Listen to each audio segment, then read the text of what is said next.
Bom, a gente ainda continua tentando ler, né, a sociedade brasileira, mas agora a gente vai mudar o tema para falar do resultado das eleições municipais, sobretudo das câmaras municipais, a maior diversidade, né, o número maior de mulheres sendo eleitas, de trans entrando na política. Será que a gente está amadurecendo, Carol Trevisan?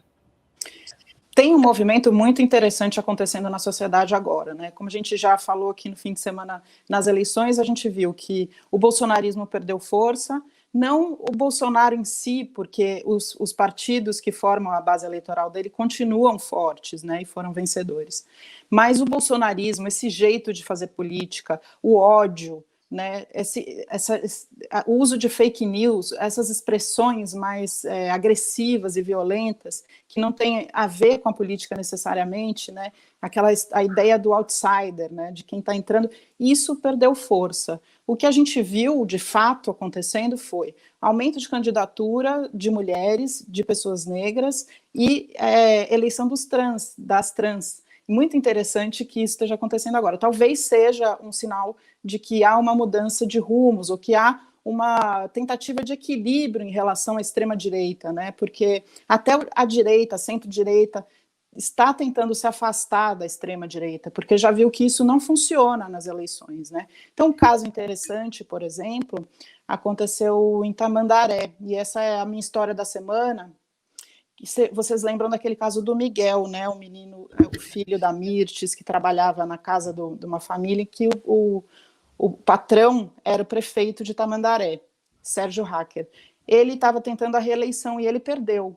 É como se a justiça pudesse ser feita também por meio das urnas, sabe? Isso é um recado bem interessante do que a gente pode ver daqui para frente. Essa onda conservadora que existiu em 2018 não esteve presente no pleito de 2020 e talvez a gente vai ter que entender o que vai acontecer em 2022, em 2021, né, o ano que vem, porque vai ter mais desigualdade, é possível que a gente tenha mais pobreza, e tudo vai depender de quem vai ser o presidente da Câmara dos Deputados também.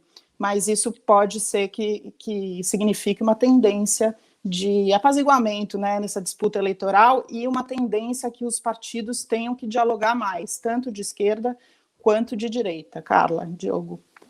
Pois é, a Carol estava lembrando, o Miguel é aquele garotinho que caiu do prédio, né? Que estava esperando a mãe voltar de um passeio com os cachorros dos patrões e acabou caindo do prédio. E foi o primeiro aniversário dele, né, Carol? Que a mãe teve que encarar. Você imagina essa situação, que tristeza, ao mesmo tempo em que via o patrão fazendo campanha para tentar se reeleger como prefeito numa cidade ali próxima. E a situação não resolvida na justiça ainda. É muito difícil, né? A gente tenta se colocar no lugar dessas pessoas, mas ainda assim é complicado. Agora tem uns outros números aqui, um outro levantamento que mostra o seguinte, ó, dos 65 candidatos PMs ou militares, né, nenhum deles foi eleito na capital paulista, somente 2 agentes da Polícia Civil se elegeram. Queria a sua ajuda, Diogo, para a gente ler esses números, né, a Carol estava falando sobre a extrema-direita, como a extrema-direita está deixando de ter tanta força, e principalmente na capital paulista, né, já que a gente teve o apoio dos eleitores do candidato, que era apoiado pelo presidente Jair Bolsonaro, se esvaindo ao longo da campanha. Queria a sua leitura sobre esses dados. Primeiro que só o fato de ser um candidato militar ou policial não significa que seja extrema-direita, né? Lembrando que mesmo em São Paulo, só para pegar o exemplo de São Paulo, esses candidatos estavam espalhados por 20 siglas, 20 partidos, né? Teve, em todo o Brasil, teve candidatos aí que eram policiais militares ou policiais civis e tal, que também disputaram eleição pelo PT. Mesmo em Salvador, por exemplo, uma ex-policial era candidata a prefeita.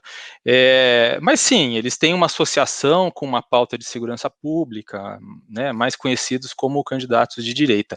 Em São Paulo, tem 2 explicações possíveis, né? Havia 2 vereadores policiais e vai continuar tendo 2 vereadores policiais na próxima legislatura.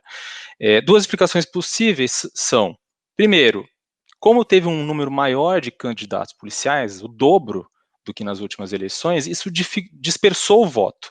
né? E ao dispersar o voto, dificultou a eleição. Ou seja, a ideia é de que a base eleitoral dessas candidaturas são mais ou menos a mesma, não cresceu tanto, né?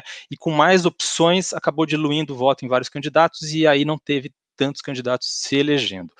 A outra explicação possível é que muitos candidatos, em vez de apostarem no discurso corporativista das corporações, né, policiais, ou de combate ao crime, que era o que eles normalmente faziam, focaram num discurso mais ideológico. Aí sim, candidatos aí posicionados à direita, que teriam feito um discurso mais ideológico de direita, de manutenção da ordem. Teve alguns candidatos, por exemplo, em São Paulo, que ficavam falando, vou combater vagabundo e tal. Então, um discurso mais nessa linha. Dito isso, é preciso lembrar que no Brasil todo houve de fato um aumento na eleição de candidatos militares ou policiais. Para prefeito foi um aumento de 35%, foram 50 prefeitos que eram policiais ou militares que foram eleitos, né? E ainda há policiais disputando o segundo turno em capitais, como o caso de Vitória e Fortaleza. Qual